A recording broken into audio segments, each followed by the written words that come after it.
उत्तराखंड का, जहां से हमारे ब्यूरो चीफ योगेश सैनी हमारे साथ जुड़ चुके हैं। जी योगेश जी, बात करें उत्तराखंड की तो पांचों लोकसभा सीटों पर बीजेपी ने परचम लहराया है। जैसा कि काफी टाइम से उनके कार्यकर्ता और सीएम धामी भी कहते हैं कि हम पांचों की पांचों सीट पर जीत हासिल करेंगे। इसको लेकर क्या कुछ पूरी जानकारी? देखिए, अगर उत्तराखंड की हम बात करें तो पांचों सीटों पर पहले से ही भाजपा अपना दावा करके आई थी कि जिस तरीके से 2014 और 2019 में उन्होंने पांचों सीटों पर जीत दर्ज की थी, तो 2024 में भी वो पांचों सीट जीतेंगे और ये भारतीय जनता पार्टी ने करके दिखाया। इसका सबसे बड़ा कारण कहा जा सकता है कि कहीं ना कहीं उत्तराखंड में मोदी मैजिक अभी भी बरकरार है और उसके अलावा ये भी कहा जा सकता है कि जो भारतीय जनता पार्टी का जो बूथ प्रबंधन है वो काफी स्ट्रांग यहाँ पर दिखाई दिया। जिस तरीके से उनकी रणनीति रही है हर वोटर तक पहुंचने की, हर कार्यकर्ता को जिम्मेदारियां यहाँ पर दी गई थी कि वो अपना जो बूथ है उसका जो प्रबंधन है वो किस तरीके से कर सकते हैं। जिस तरीके से बताया गया कि पन्ना प्रमुख उनके द्वारा बनाए गए, खास तौर पे इन पन्ना प्रमुखों में हर एक कार्यकर्ता, हर एक पदाधिकारी और हर एक मंत्री तक को पन्ना प्रमुख बनाया गया था, जिनको जिम्मेदारी दी गई थी वोटर्स बनाने की और साथ ही उन वोटर्स तक पहुंचने की, ताकि उनको भारतीय जनता पार्टी की जो विकास कार्यों की जो योजनाएं हैं वो उन तक पहुंच सके। उसके अलावा जो केंद्र सरकार और प्रदेश सरकार की जो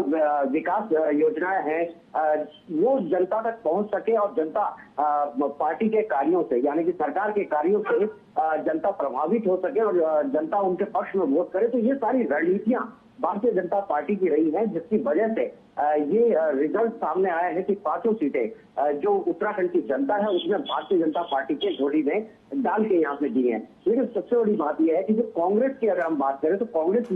की जो वजह मानी जा सकती है, कहीं ना कहीं कांग्रेस का जो बूथ प्रबंधन रहा वो कहीं ना कहीं जो धराशायी होता हुआ दिखाई दिया। उनके जो पदाधिकारी थे उन पर जिम्मेदारियां जिस तरीके से दी गई थी वो अपनी जिम्मेदारियों को पूरी तरीके से नहीं निभा पाए। तो यही वजह लगती है। और दूसरा जो टिकट को लेकर के जो चल रहा था शुरू से ही, जिन बड़े नेताओं को पार्टी उतारना चाहती थी चुनावी मैदान में, उन्होंने पहले ही अपने हाथ पीछे खींच लिए थे और चुनावी मैदान में उतरने से साफ इनकार कर दिया था। जबकि अगर हम बात करें जिन चेहरों को उतारा गया था उनमें वो चेहरे थे ही नहीं जो जिताऊ दिखाई दे। जबकि इसमें अगर बात करें कि जिन लोगों को टिकट दिया जाना चाहिए था, कहीं ना कहीं वो गुटबाजी या खेमेबाजी या एक ये कह सकते हैं कि कांग्रेसी नेताओं की प्रतिष्ठा की वजह से उन लोगों को टिकट ही नहीं मिल पाया जो जिता सकते थे। तो ये इस तरीके की जो कमियां रही हैं, कांग्रेस का जो अंदरूनी मैनेजमेंट रहा है वो कहीं ना कहीं उत्तराखंड में धराशायी होता हुआ दिखाई दिया है। सबसे बड़ी बात अगर हम करें जो सबसे बड़े चेहरे के रूप में उत्तराखंड में कांग्रेस में हरीश रावत, उनकी यहाँ 7 तक दाव में लग गई थी और उन्होंने अपने बेटे को हरिद्वार लोकसभा सीट से टिकट यहाँ पर दिलवाया था, लेकिन वो भी वहां पर जीत नहीं दिला पाए अपने बेटे को। कहीं ना कहीं उनका भी जो मैनेजमेंट था वो कहीं ना कहीं धराशायी नजर आया। अब कांग्रेस को सोचना होगा कि आखिर वो अपने आगे का नेतृत्व ऐसे लीडर के हाथ में देंगे जहां सिर्फ व्यक्तिगत रूप से सोचा जाए, या सिर्फ जो आरोप हमेशा कांग्रेस पर लगते रहे हैं कि परिवारवाद की राजनीति यहाँ पर करती है, तो वो जो परिवारवाद है उसको जो बढ़ावा यहाँ पर मिला है कांग्रेस के द्वारा वो कहीं ना कहीं तोड़ना होगा, उस परिपाटी को कहीं ना कहीं खत्म करना होगा, तभी जाकर के कांग्रेस कहीं ना कहीं उभर सकती है। लेकिन सबसे बड़ी बात यहाँ पर ये देखने को मिली है कि 5% के लगभग जो वोट बैंक है वो भारतीय जनता पार्टी का कब हुआ है। जीत भले ही भारतीय जनता पार्टी ने यहाँ पर हासिल की हो, पांचों सीटों पर भले ही जीत गए हो, लेकिन सबसे बड़ी बात यह है कि जो वोटिंग प्रतिशत रहा है वो 5% के लगभग भारतीय जनता पार्टी का कब हुआ है। तो इसको लेकर के भारतीय जनता पार्टी को जरूर सोचना होगा, क्योंकि आगे आने वाले जो निकाय चुनाव है या फिर विधानसभा चुनाव है उसमें कहीं ना कहीं इसका खामियाजा भारतीय जनता पार्टी को भुगतना पड़ सकता है। इसके लिए उनको एक मैनेजमेंट करना होगा, जो प्रबंधन है उनका बूथ स्तर पर उसको देखना होगा। तो ये कहीं ना कहीं भारतीय जनता पार्टी के लिए बड़ी चुनौती जरूर खड़ी होने वाली है, क्योंकि विधानसभा और निकाय चुनाव में छोटे स्तर के जो चुनाव होते हैं इनमें कहीं ना कहीं वोटों को संभालना बड़ा ही मुश्किल हो जाता है। तो ये एक बड़ी चुनौती रहेगी। भले ही यहाँ से 5 कमल केंद्र में भेज दिए गए हैं, लेकिन अब ये सबसे बड़ी अहम बात होगी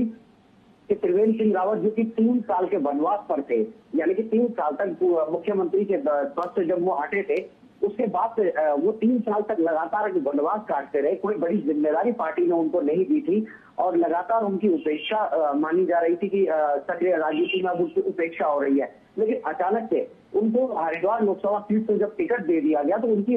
सक्रिय राजनीति में वापसी भी हो गई है और उन्होंने इस बात को साबित भी कर दिखाया कि उनके अंदर आज भी वो राजनीतिक रूप से वो जान है कि वो किसी भी सीट से जीत कर दिखा सकते हैं। तो उन्होंने दिखा भी दिया है और अब माना जा रहा है क्योंकि वो कहीं ना कहीं नरेंद्र मोदी के करीबी माना जाता है। तो कहीं ना कहीं अब ये भी माना जा रहा है कि यदि भारतीय जनता पार्टी अब सरकार बना पाती है तो त्रिवेंद्र सिंह रावत को एक बड़ी जिम्मेदारी उत्तराखंड से मिल सकती है, एक बड़ा नेतृत्व उनको मिल सकता है। इसी के साथ ही जो अजय भट्ट हैं जो पहले भी रह चुके हैं केंद्र में राज्य मंत्री के तौर पर, तो उनको भी एक बड़ी जिम्मेदारी यहाँ पर मिल सकती है। तो कहा जा सकता है कि उत्तराखंड से एक बार केंद्र में एक बड़ा नेतृत्व दिया जा सकता है। जी योगेंद्र जी, तमाम जानकारियों के लिए आपका बहुत बहुत धन्यवाद।